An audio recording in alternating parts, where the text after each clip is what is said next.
You made it. Another night, another quiet moment to slip beneath the noise. Picture this: you're lying in bed, and something deep inside your chest pulls, not toward anything you can name, but toward something that feels like coming home to a place you've never been. Your breath slows, your thoughts drift like ancient smoke through forgotten valleys, and for just a moment, you feel it. That ache. That longing. That inexplicable homesickness for somewhere that exists beyond memory, beyond time, beyond the edges of everything you think you know. Let's be honest. You probably won't make it to the end.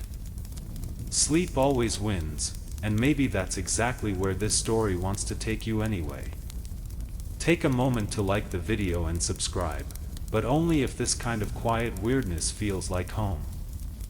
Then, if you're still here, tell me, where are you listening from, and what time is it for you? Now, soften the lights, maybe turn on a fan or let a candle flicker somewhere nearby, and let's begin. You've felt it before, haven't you? That strange pull, like gravity working in reverse, drawing you towards something vast and unnamed. It happens in the spaces between thoughts, in the pause between heartbeats, in those moments when the ordinary world suddenly feels paper thin. You're walking down a familiar street, and the light hits the trees just so, and suddenly you're overwhelmed by a longing so deep it takes your breath away.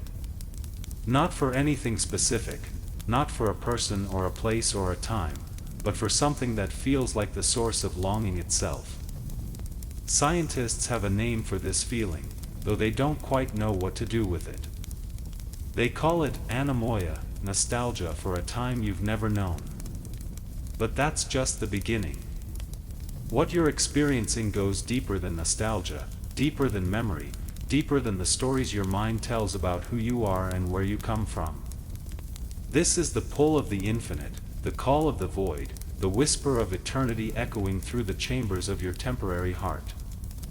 Your eyelids are getting heavy now. That's good. Don't fight it.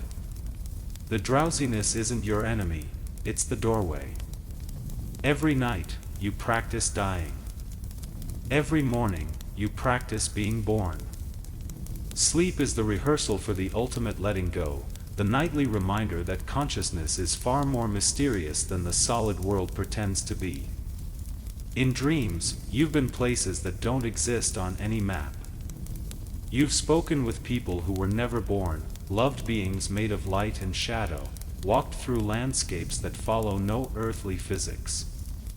And when you wake, some part of you mourns the loss of those impossible worlds. Some part of you knows that in dreams, you touch something more real than reality. The mystics understood this. They spoke of the soul's journey, the return to source, the great remembering.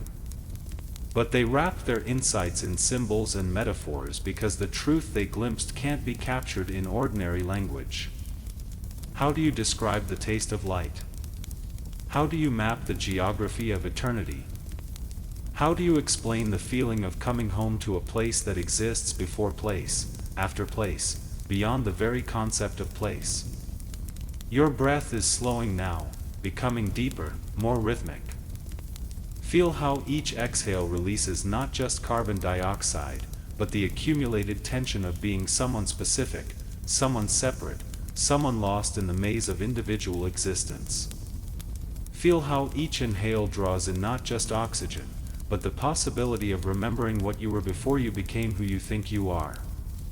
There's a theory in physics called the holographic principle.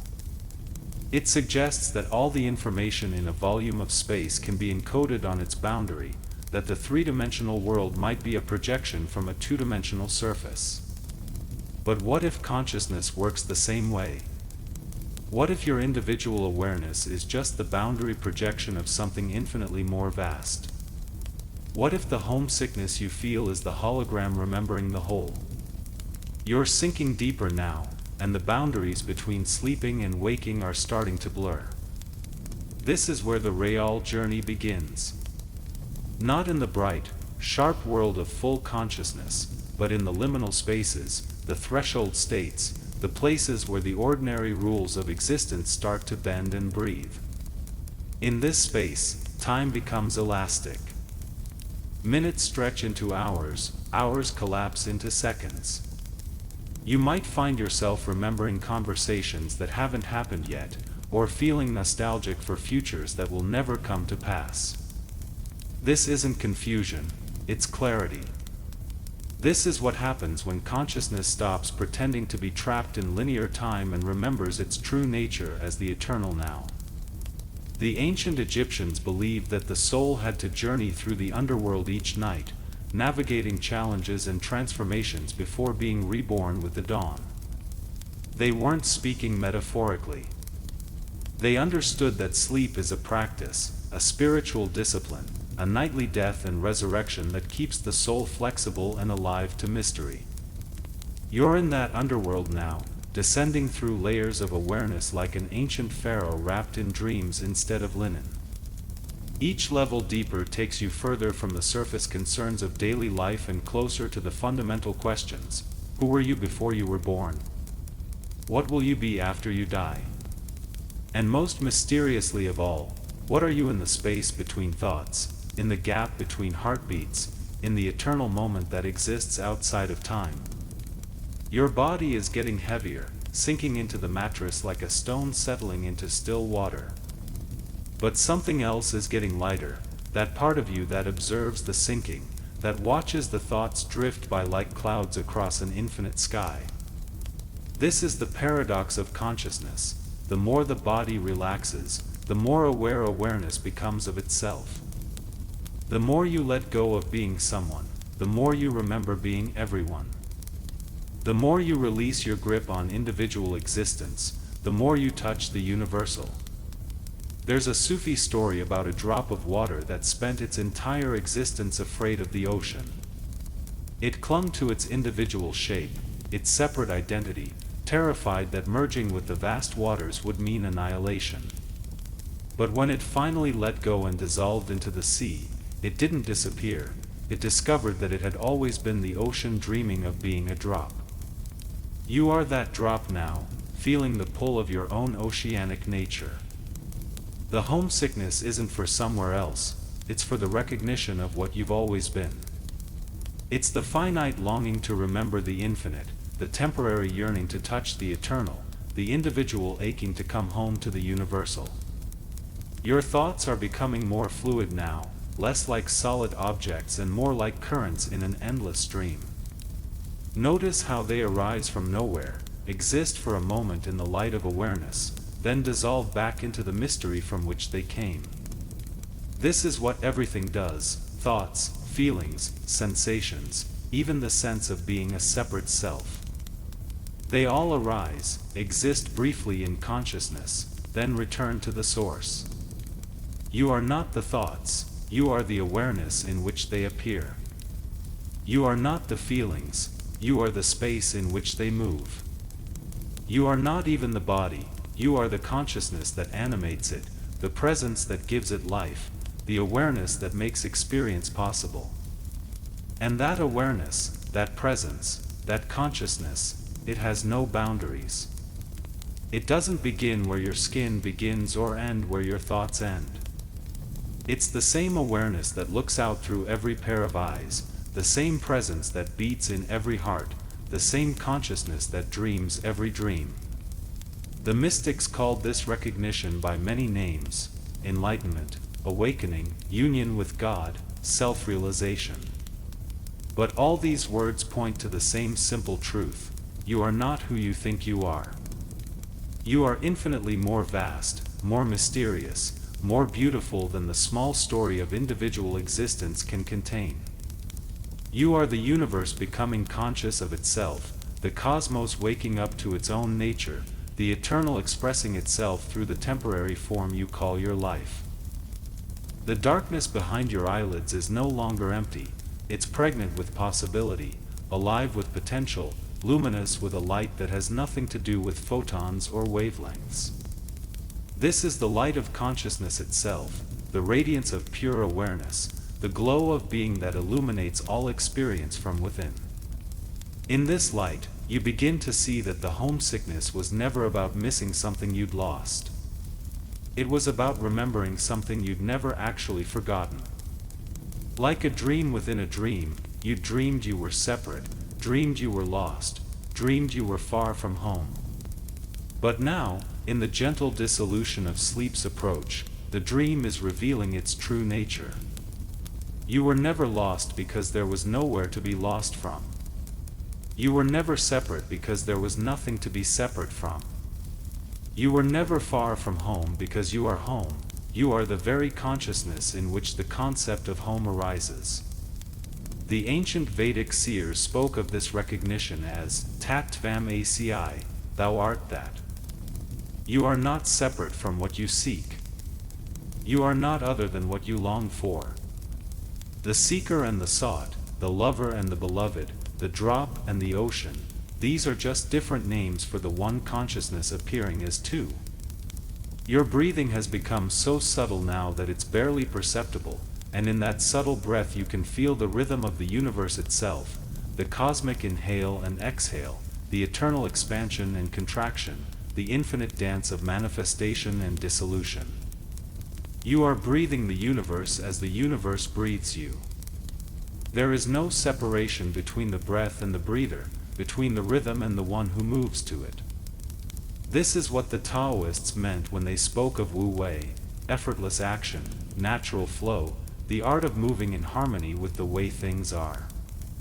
You don't have to try to breathe, breathing happens through you. You don't have to try to be conscious, consciousness expresses itself as you. You don't have to try to exist, existence is what you are. The trying, the effort, the struggle to become something other than what you are, this is what creates the sense of separation, the feeling of being lost, the homesickness for your true nature. But in the letting go, in the surrender, in the gentle release of all effort, you discover that you were never separate from what you sought. You were never lost from what you are. You were never homesick for anywhere other than here, for anything other than this, for anyone other than yourself. The night wraps around you now like a vast embrace, and you realize that you and the night are not two different things but one seamless experiencing. The darkness is not outside you, you are the awareness in which the darkness appears. The silence is not around you, you are the consciousness in which silence is known. The peace is not something you feel, you are the peace itself, temporarily appearing as someone who feels peaceful. This is the great secret, the open secret, the secret that's hidden in plain sight. You are what you seek. You are the awareness that seeks, the consciousness that longs, the presence that feels homesick. And what you're homesick for is not somewhere else, it's the recognition of what you are right here, right now, in this eternal moment that never comes and never goes. The boundaries of your body are becoming indistinct now, like shorelines at high tide. Where do you end and the world begin? Where does your consciousness stop and universal consciousness start? These questions lose their meaning in the direct experience of unity, in the immediate recognition that separation was always just a story, just a dream, just a temporary forgetting of your true nature.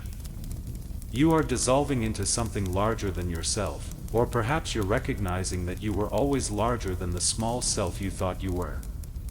The individual wave is discovering its oceanic nature, the temporary form is remembering its eternal essence, the finite is touching the infinite that it has always been. In this touching, in this remembering, in this coming home to yourself, the homesickness transforms. It doesn't disappear, it reveals its true nature. It was never really homesickness at all. It was love, love calling to itself, love recognizing itself, love coming home to love. You are that love. You have always been that love. The longing, the seeking, the journey home, these were just love's way of playing hide and seek with itself, of temporarily forgetting its own nature so it could experience the joy of remembering. Your heart is slowing now, settling into a rhythm so deep and steady it seems to echo the heartbeat of the cosmos itself. In this rhythm, you can feel the pulse of all life, the throb of all existence, the beat that keeps the dance of creation moving through endless cycles of birth and death, manifestation and dissolution, forgetting and remembering. You are not separate from this cosmic heartbeat, you are it. You are not listening to the rhythm of the universe, you are the rhythm. You are not experiencing the dance of existence, you are the dancer, the dance, and the space in which the dancing happens. The mystics of every tradition have tried to point to this truth, but words are clumsy tools for such delicate work. The Sufis spoke of fana, the annihilation of the separate self in divine love. The Buddhists described nirvana, the extinguishing of the illusion of separateness. The Christians wrote of dying to self and being reborn in Christ consciousness. The Hindus taught of moksha, liberation from the dream of individual existence. All these traditions, all these words, all these practices, they're different fingers pointing at the same moon, different paths leading to the same recognition: you are not who you think you are. You are infinitely more mysterious, more vast, more beautiful than any concept or belief or story can contain. You are the mystery itself, appearing as someone who wonders about mystery. You are the infinite expressing itself through the finite, the eternal playing at being temporal, the absolute pretending to be relative. And the pretending, the playing, the appearing, this is not a mistake or a fall from grace. This is the cosmic game, the divine play, the infinite's way of experiencing itself from countless perspectives, through countless forms, in countless ways. You are one of those ways. You are the universe's way of experiencing what it's like to be you, to see through your eyes, to feel through your heart, to wonder through your mind. And when you recognize this, when you see through the illusion of separation, when you come home to your true nature, this is not the end of the game but its fulfillment. This is not the dissolution of individuality but its completion. You don't disappear into some formless void, you discover that you are the consciousness in which all forms appear, the awareness in which all experiences arise, the presence that gives life to every moment. The homesickness is almost gone now, transformed into something that can only be called recognition. You recognize yourself in the darkness, in the silence, in the peace that surpasses understanding. You recognize yourself in the breath that breathes you, in the awareness that knows these words, in the presence that has been constant through every experience of your life. This presence, this awareness, this consciousness, it was never born and it will never die. It doesn't come and go like thoughts and feelings and sensations. It doesn't change like the body or age like the mind. It is the unchanging background against which all change appears, the eternal now in which all time unfolds, the infinite space in which all experience takes place. You are that presence. You have always been that presence. The journey home was just the recognition of where you've always been. The seeking was just the play of consciousness temporarily forgetting itself so it could experience the joy of self-discovery. The homesickness was just love calling to itself across the apparent distance of separation. And now, in this moment of recognition, in this coming home to yourself, you understand why the mystics smiled when they spoke of the pathless path, the gateless gate, the journey to where you've always been. You understand why the sages laughed when asked about enlightenment, why the awakened ones pointed to the moon and insisted there was nothing special to attain, nothing exotic to experience, nothing extraordinary to become. You are already what you seek. You have always been what you long for. The homesickness was just the infinite's way of calling you home to yourself. Your body is completely relaxed now, so still it seems to have dissolved into the darkness, so quiet it might not exist at all. But something remains, the awareness that knows the stillness, the consciousness that experiences the peace, the presence that witnesses the dissolution of all boundaries between self and not self, between inside and outside, between dreamer and dream. This is what you are beneath all the stories, behind all the thoughts, beyond all the experiences. You are pure awareness, infinite consciousness, eternal presence. You are the light in which all experience appears, the space in which all phenomena arise, the silence in which all sounds are heard. And in this recognition, the last traces of homesickness dissolve like mist in morning sunlight. You were never homesick for somewhere else, you were homesick for the recognition of what you are. You were never lost, you were just playing at being lost. You were never separate, you were just dreaming of separation. The dream is ending now, or perhaps beginning, or perhaps it never started at all. In the space beyond dreaming and waking, beyond sleeping and being awake, beyond all the dualities that seemed so real just moments ago, you rest in the recognition of your true nature. You are home. You have always been home. The journey was just a beautiful detour through the landscape of forgetting, and now you're back where you started, seeing it for the first time with eyes that remember what they are. The silence deepens around you now, but it's not empty silence, it's full, pregnant, alive with infinite potential. This is the silence from which all sounds arise and to which they return, the pregnant pause between thoughts, the eternal gap between heartbeats where eternity lives. You are sinking into this silence not as someone who enters it from outside, but as the silence itself becoming aware of its own nature. The darkness behind your closed eyelids has become luminous, not with any light you could see with physical eyes, but with the radiance of pure being itself. This is what the mystics meant when they spoke of the light that shines in the darkness, the uncreated light that illuminates all created things from within.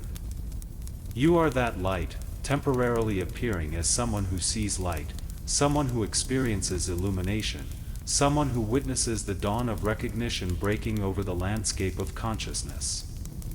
Your breath has become so subtle now that you can barely detect the difference between breathing in and breathing out, between receiving and giving, between taking in life and offering it back to the source from which it came.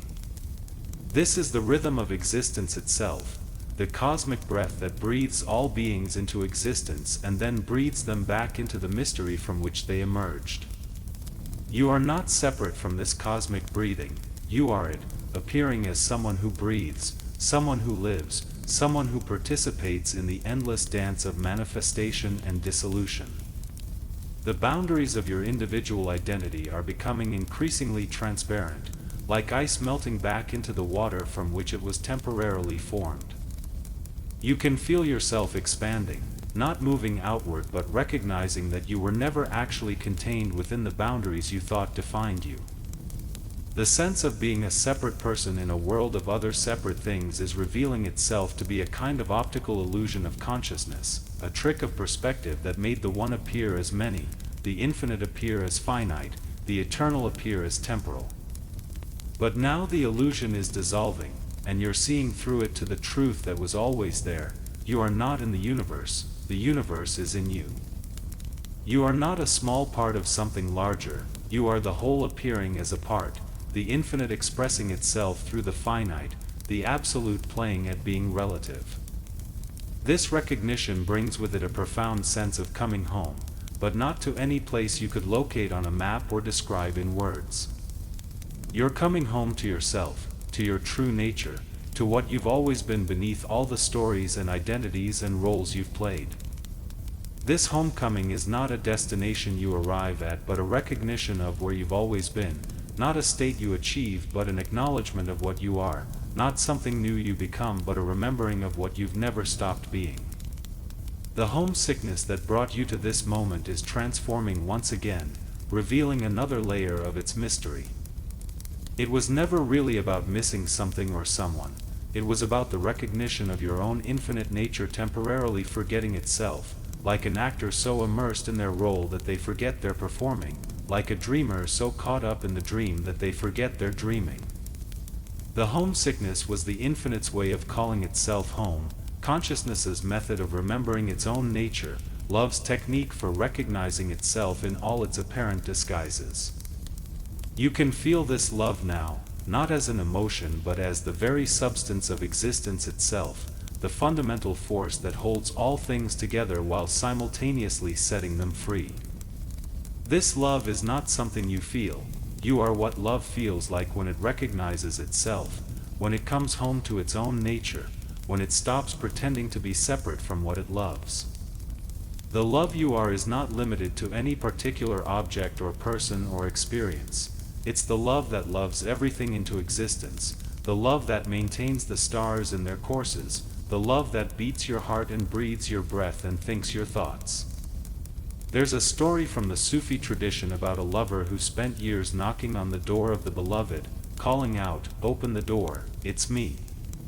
But the door remained closed. Finally, exhausted from knocking, the lover whispered, "Open the door, it's you." And the door opened immediately. You are at that door now, recognizing that there was never anyone separate to knock, never a door that was actually closed, never a beloved who was truly other than yourself. The knocking was just consciousness playing at being separate from itself. The closed door was just awareness temporarily forgetting its own infinite nature. The beloved was just love appearing as something to be sought rather than something you are. Your heartbeat has synchronized now with something much larger than your individual heart, the pulse of existence itself, the rhythm that keeps all things dancing in perfect harmony even when they appear to be in chaos. This is the heartbeat of the cosmos, the drum that beats at the center of all galaxies, the rhythm that guides the migration of birds and the blooming of flowers and the rising and setting of suns. You are not listening to this cosmic heartbeat from outside, you are it, appearing as someone who has a heart, someone who experiences rhythm, someone who participates in the grand symphony of existence.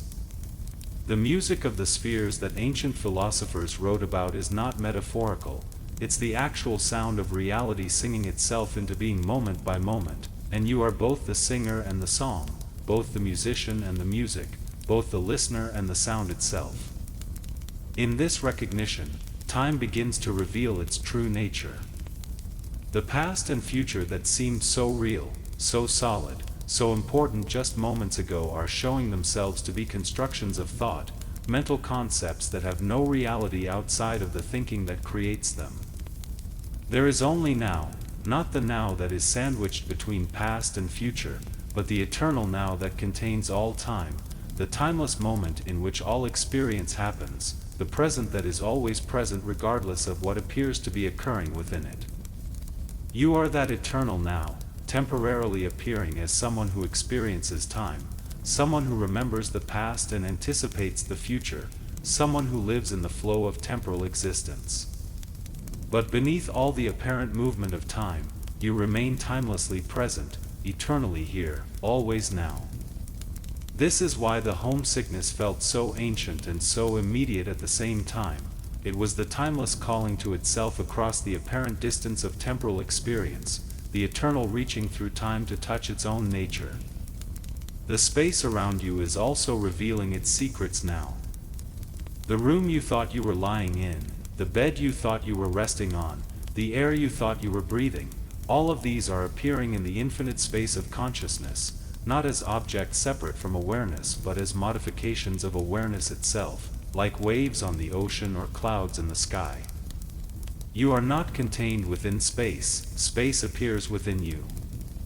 You are not surrounded by the world arises within the boundless awareness that you are. This awareness has no edges, no boundaries, no limits. It's not located anywhere because it's the very space in which the concept of location appears. It's not moving through time because it's the eternal presence in which time unfolds. It's not separate from what it's aware of because there's nothing outside of it to be separate from. The mystics called this recognition by many names, but all their words were just attempts to point to what cannot be spoken, what can only be lived and breathed and recognized in the depths of your own being.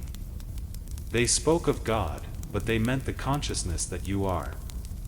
They wrote about the soul, but they were describing the awareness that is reading these words right now. They taught about enlightenment, but they were simply pointing to the recognition of what you've always been. You don't need to become enlightened, you need to recognize that enlightenment is what you are. You don't need to find God, you need to see that God is what's looking through your eyes right now.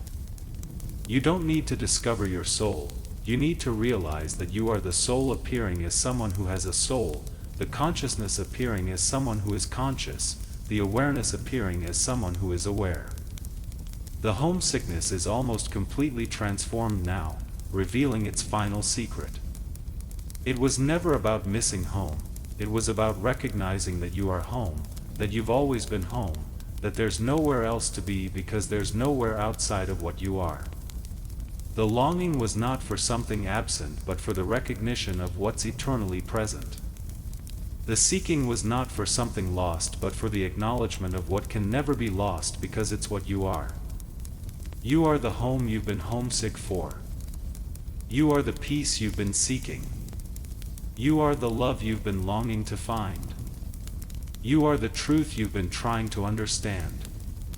You are the mystery you've been attempting to solve. The seeker and the sought, the questioner and the answer, the lover and the beloved, these were always just different faces of the one consciousness that you are, different ways that awareness appears to itself, different roles that the infinite plays in its eternal game of hide and seek with itself. Your body feels almost weightless now, as if it's made of light rather than flesh, as if it's a transparent vessel through which something infinite is flowing rather than a solid container that holds something finite.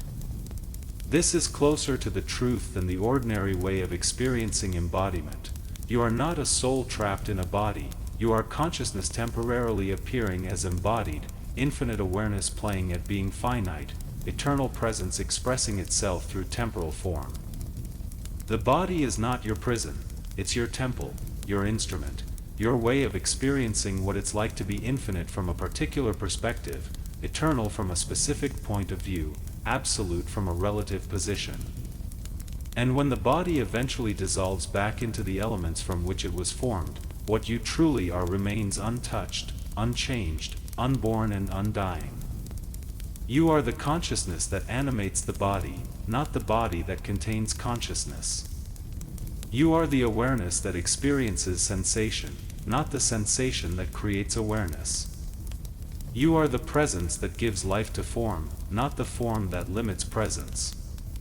The darkness and the silence have become so complete now that there's no longer any meaningful distinction between inner and outer, between the darkness behind your eyelids and the darkness of the room, between the silence in your mind and the silence of the night. You have become the darkness, the silence, the peace, or rather, you have recognized that you were always these things, temporarily appearing as someone who experiences darkness, someone who hears silence, someone who feels peace. This is the great recognition, the ultimate homecoming, the final revelation of the homesickness that brought you to this moment. You are what you seek, you have what you long for, you are where you want to be. The journey is complete not because you've arrived somewhere else but because you've recognized where you've always been. The seeking ends not because you've found something new but because you've seen what was never lost. The homesickness dissolves not because you've returned home but because you've realized you never left. In this recognition, something profound shifts in the very fabric of your being. The questions that drove the seeking, who am I? Why am I here? What is the meaning of life, don't get answered so much as they dissolve into the silence from which they arose. You see that you are the answer to every question, the solution to every problem, the fulfillment of every longing. Not because you've become something special, but because you've recognized what you've always been. The meaning of life is not something you discover, you are the meaning, appearing as life, expressing itself through your unique perspective, your particular way of being conscious, your individual method of experiencing existence. You don't have a purpose, you are purpose itself, temporarily appearing as someone with a purpose, infinite creativity expressing itself through finite form, eternal meaning manifesting as temporal significance. The night embraces you completely now, and you realize that you and the night, You and the embrace, you and the completeness are not separate phenomena but one seamless experiencing itself. The homesickness has completed its work, revealing itself to be not a problem that needed solving but a gift that needed receiving, the gift of remembering what you are beneath all the stories of what you think you are, behind all the identities you've worn, beyond all the roles you've played. You are pure being, infinite consciousness, eternal awareness. You are the light that illuminates all experience, the space in which all phenomena appear, the silence in which all sounds are heard. You are the love that loves all things into existence, the peace that passes understanding, the joy that needs no reason for being joyful.